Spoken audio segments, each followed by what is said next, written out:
अलग अलग डिपार्टमेंट्स है, उसमें 21 करोड़ रुपए करीब हमारा बकाया चल रहा है, जिसमें सबसे ज़्यादा पैसा बकाया म्यूनिसिपैलिटीज में है, जिसमें वे है। रेलवे में भी हमारा लगभग 26 लाख रुपए बाकी है। पीएचडी में 1 करोड़ 7 लाख रुपया बाकी है। हमारा पुलिस डिपार्टमेंट में है 2 लाख रुपया उसमें बाकी है। तो कुछ कनेक्शन हम काटते भी हैं। देखिए जी, विभाग कोई भी हो, राज्य सरकार के स्तर से विभिन्न कार्यों के लिए बजट का आवंटन प्रत्येक वर्ष किया जाता है। चाहे कार्यालय के अंदर सुख सुविधाओं की बात करें, चाहे हम अन्य स्थानों पर कोई जन कल्याणकारी योजनाओं की बात करें। कार्यालय व्यय के अंदर कई तरह के उसके अंदर छोटे मद होते हैं और उसी के अनुसार कार्यालय की जो परिपाटी के अनुसार काम करवाए जाते हैं। उसी के तहत आता है बिजली पानी की सुविधा जो उपलब्ध विभाग करवा रहा है, उसका जो बिल है उसको पेमेंट करना। लेकिन प्राय जो देखा गया है, बड़े बड़े विभाग हैं उन पर करोड़ों रुपए का बिजली विभाग का बिल चल रहा है। 21 करोड़ के लगभग बिजली की जो बिल की वसूली है वह इन विभागों पर बकाया है।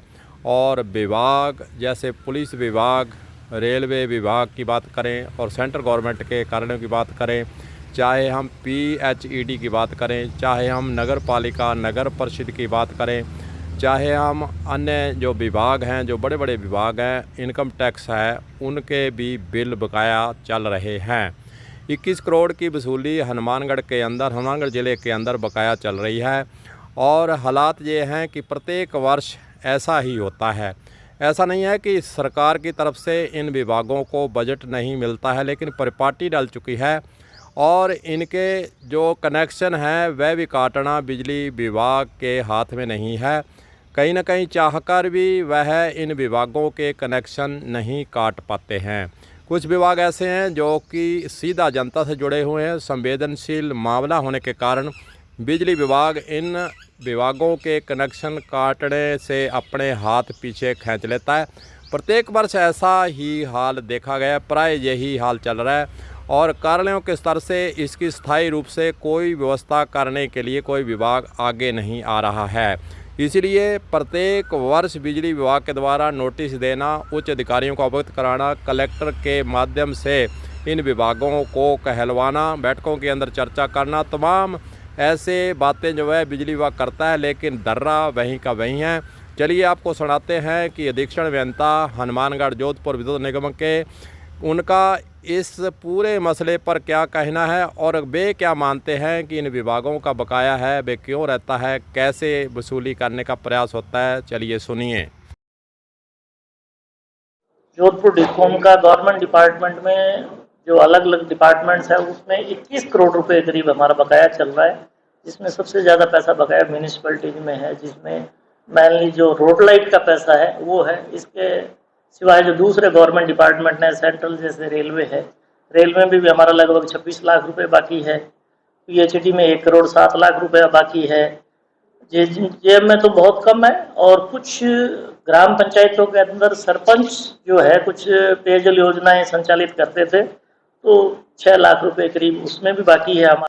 तो इस तरह से ये टोटल हमारा 21 करोड़ रुपए करीब बाकी है, जो हमने नोटिस दे रखे हैं और बार बार परस्यू कर रहे हैं। माननीय जिलाधीश महोदय को भी इस चीज़ से अवगत कराया है और वो भी इस चीज़ में है, वो इंटरफेयर कर रहे हैं और सारे डिपार्टमेंट्स को कह रहे हैं कि गवर्नमेंट के जितने भी ड्यूज़ बाकी है वो जोधपुर डिस्कॉम के है, उनके ड्यूज़ क्लियर। देखिए उसमें ऐसा है कि जो सबसे बड़ा जो हमारा पैसा बकाया है 21 करोड़ में 19 करोड़ रुपया सिर्फ म्यूनिसिपैलिटी जो रिजुआइटीज़ का है। तो मेजर पैसा जो है इसमें, और इसमें भी जो सबसे बड़ा पैसा है वो रोड लाइट का है, पब्लिक स्ट्रीट लाइट है, उसका पैसा बाकी है। तो जनता की सुविधाओं को देखते हुए ये कनेक्शन काटना भी थोड़ा सा मुश्किल है और गवर्नमेंट का भी यही कहना है कि जी प्रयास करके इस पैसे को है वो लाया जाए। और बीच बीच में ये डिपार्टमेंट्स के इसके पैसे आते भी, ऐसा नहीं है कि ये कोई पैसा जमा नहीं करा रहे, पैसे जमा कराते हैं, लेकिन ये क्या साल में 1-2 बार है जो ये पैसा जमा करा रहे हैं। और हमारी तरफ से लगातार प्रयास चल रहा है कि जी ये पैसा है वो हमारा आए, ताकि हमारे जो आउटस्टैंडिंग जो बहुत ज़्यादा बढ़ी हुई है वो कम हो जाए। बात गरीब अमीर की नहीं है। जैसे हॉस्पिटल्स है और ये क्या जनहित से जुड़ा हुआ एक डिपार्टमेंट, जैसे पीएचडी है, ये है, तो ये आम आदमी से जुड़े हुए हैं जिनकी डे टू डे जो एक्टिविटी है उसके ऊपर है जो इनका इफेक्ट आता है। समझाइश से ही काम करते हैं वो। कुछ कनेक्शन हम काटते भी हैं, जैसे ऑफिस वगैरह के हम काटते भी हैं, उनका पैसा भी वो जमा कराते हैं। लेकिन चूंकि आज हॉस्पिटल का कनेक्शन हम किसी भी सूरत में नहीं काट सकते, ऐसे ही पीएचडी का अगर पैसा बाकी है तो हम वो नहीं काट सकते, क्योंकि इससे आम आदमी को बहुत ज़्यादा तकलीफ होती है। तो गवर्नमेंट लेवल पे कई बार इसके डिसीजन भी होते हैं, और गवर्नमेंट लेवल पे हमारे जो एमडी लेवल पे, एसीएस लेवल पे भी प्रयास होते हैं और वो पैसा आता है, ऐसा नहीं है। हाँ, आज के दिन बाकी है, हो सकता है जब तक मार्च आएगा फाइनेंशियल एंड तक ये पैसा सारा जमा करवा देंगे।